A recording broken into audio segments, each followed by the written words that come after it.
Hello Math 12 students. This video is to help you get started in the Knewton homework software.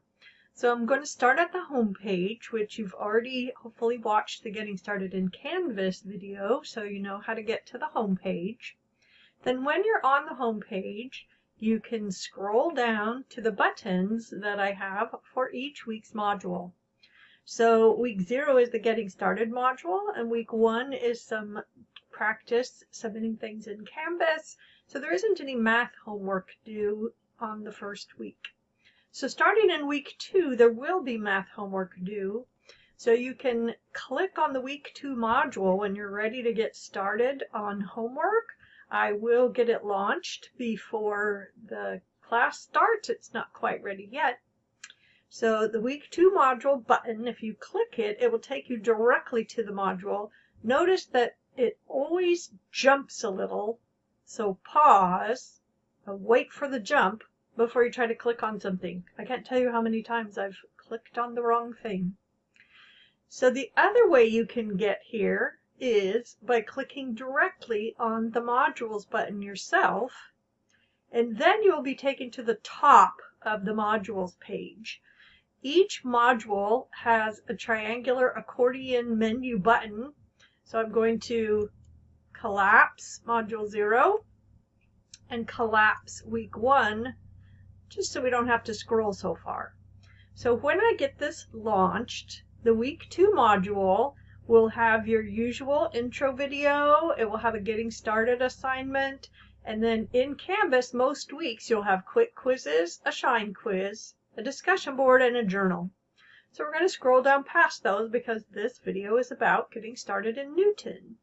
So in each week's module, I will put a reminder that there are Knewton homework and mini quizzes due that week, and I will remind you which day they're due. So they will always be due on Tuesdays and Fridays, and that will match up with when the quick quizzes are also due. So the idea is to get your homework and mini quizzes done so that the quick quiz will just be a quick refresher or a little review. And that's the idea I have in my mind when I design the course, is that the order you would do is the homework and mini quizzes and then the quick quiz to show me what you've learned. So in the module, we'll be learning resources. I'm going to skip past those right now. I'll take more time to show you those later. This is just to get you started working in Knewton. So these are not links. They're just reminders, because if I put the Knewton homework in a module, then you have to go find it in which week's module it's sitting in. So instead, you won't see all these modules right now because they're not published. The next thing you'll see is this Knewton homework and mini quizzes. These are links. So see how when I hover with the mouse, I get an underline. That tells me it's a link. And then there's little pictures here, and I'll just keep reminding you at first till you get used to it that this little picture means this is an assignment that points are associated with. So to get started in Knewton, you're going to click on the first assignment. And every Knewton assignment has a mini quiz that comes right after it. And that's so you can check yourself to see how did I do on that topic. And they're very short, 3-4 questions maybe. So, and you can do them as many times as you like. So to get started, you're going to click on the first assignment. And that's going to take you to a payment page in Knewton. So you actually launch Knewton in a new tab. So when you click this, it takes you out of Canvas and into Knewton. So you'll see in your browser's address bar that it now says you're at www.knewton.com. So now that I'm in Knewton, this is what the instructor side sees. You're going to have to pay before you can get started. So I'm going to go ahead and go back to the Canvas page and go to Student View. And this is how it will look to you. You'll come to this first page and it will say Purchase. So I am called Test Student, so this is Welcome Test. It will say welcome whatever you have put as your first name in Canvas. and then you're going to click on Purchase. So when you click on Purchase, it will take you to this payment screen, and you have some choices here. You either bought a code from the bookstore, which comes in a little cardboard folder, and once you unwrap that, you cannot return it. So please make sure this is what you want to do before you unwrap that cardboard folder with the access code in it. When you buy it from the bookstore, it's a little over $50, but I know that some students need or want to buy it from the bookstore, and that's fine. So if that's what you have done, then you're going to enter your code here, and it's a very long code, so be careful when you're entering it so you can get it to work. So if you're planning to do that, you can also get free courtesy access for 14 days if that's how you're going to buy accesses using the code from the bookstore. Your other choices are a single term access, which that's for the semester. So if you select that plan, then you're going to put your payment information on the next screen, and you'll need a credit card for that. So one of the ways you can do that, if you don't have a credit card you regularly use, you can get one of those prepaid credit cards at Walmart or any of the places that sell them, and just put $39.95 on it and use it to do this transaction.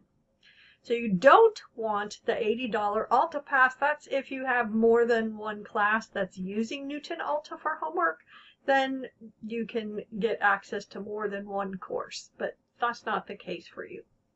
So the other thing you can do is $9.95 pay as you go, and that might sound like a better option until you realize we have class January, February, March, April, and May. That's 5 months. So it actually works out to $50 if you do the monthly plan.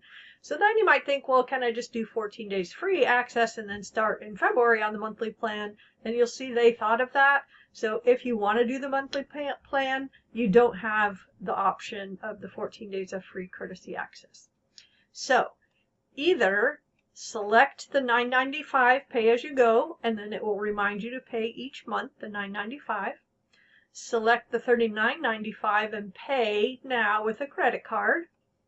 Use your access code from the bookstore, or get free courtesy access. So I wish I had the word free here, but that's what it means. You can have access to Knewton for 14 days for free, especially if you're not quite sure if this is the right course or if you're going to stick with this online format and online homework. So that's a way to kind of test it out and see how it works for you. So get started as soon as you possibly can. Students tell me that if you can get started in week 1, that will be a lot better than if you wait until week 2 to begin. Each of the assignments has one or more learning objectives in it. And I'm going to go ahead and go out of the student view now. And I'm in my way of my own buttons. Okay, so now I'm out of the student view back to being myself. So when I go to Knewton, I can get into it since I'm the instructor. So I want to show you what happens if you go into your account. Then here is the first objective. The title of the section is Introduction to Sequences. And then there's one objective only. So the sections are very small. They each only have 2, maybe 3 objectives in them. And this is the thing you're supposed to learn in this section. How to write the terms of a sequence defined by an explicit formula. Well, that may be a lot of words that you don't know what they mean. So don't just slide over them. Find out what they mean. You can learn some good new vocabulary this way. So in Knewton, there are instructional materials. So you'll see when you go in there, I have no activity here since I haven't started the assignment, but you can see that it will show you what % of this objective you have mastered. It will show you how much time you've spent working on it. It will provide instruction. There's always the option to go back to the beginning of the assignment and choose instruction.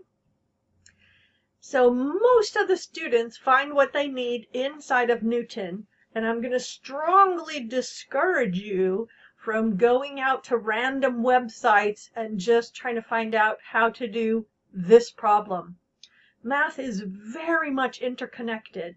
And my concern, if you do that, is that you won't see the connections and you won't see how this problem is similar to another problem that you already know how to do and make that connection.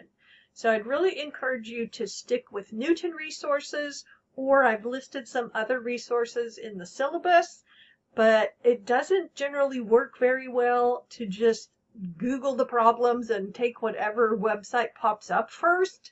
You don't know if it's even correct. So think about how you're approaching the class, and that your goal is to learn this material because it's support material for when you go on to a future math class, and it really needs to be solid. The Knewton software is adaptive. So what that means is if you are making mistakes and getting problems entered incorrectly, it will give you more of them to do so that you get more practice. If you're answering the problems correctly, you'll have fewer problems to do. It's a lot like when I play golf. I get as much practice as I need, which is a lot for me. I get way more hits for my dollar than most people.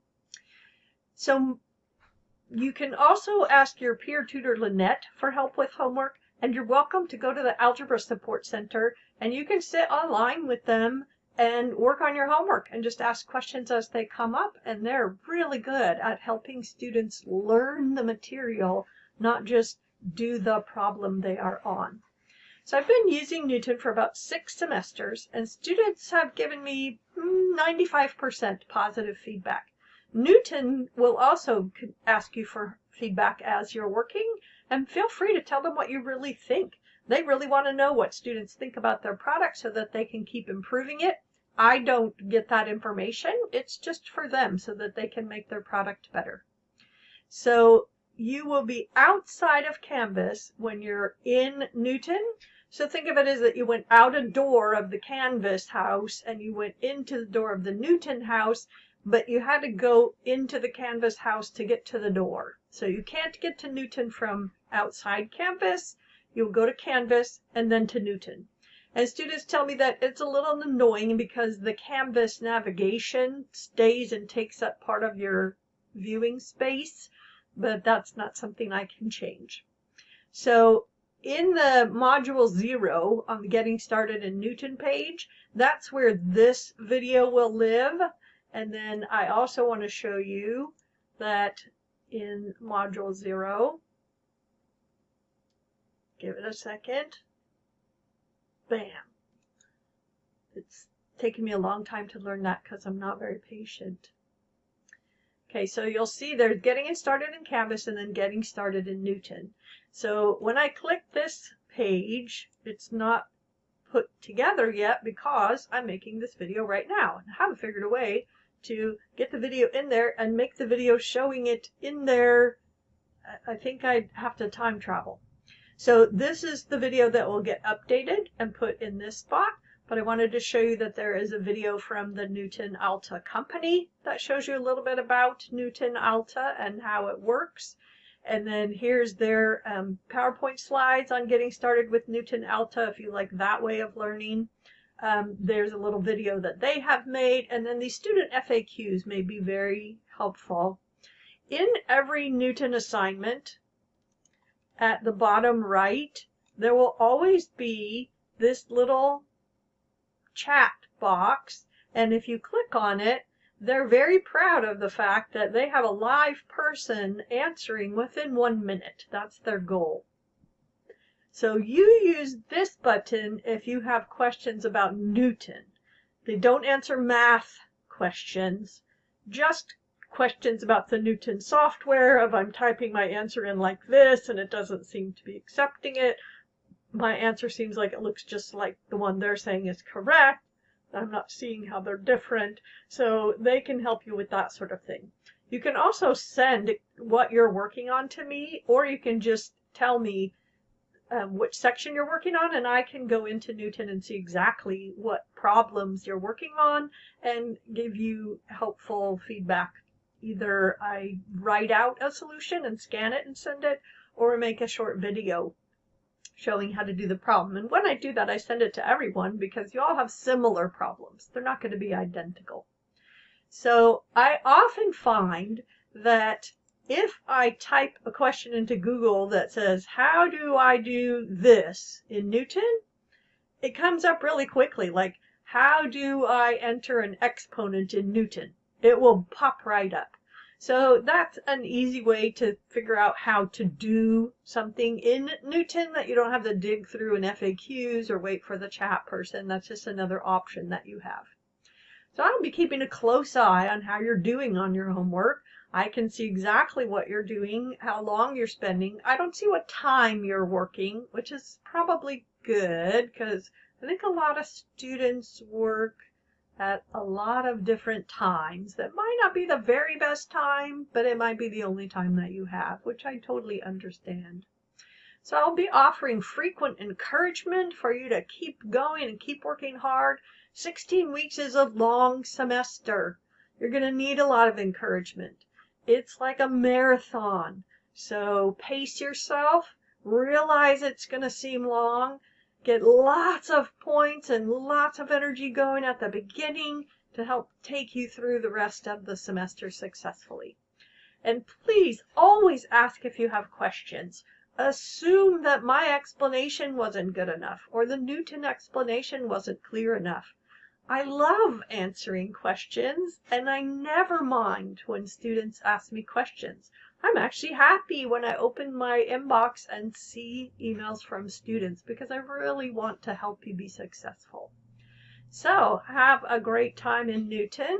Let me know if you have any questions about it. Get started as soon as you possibly can, and have a great semester.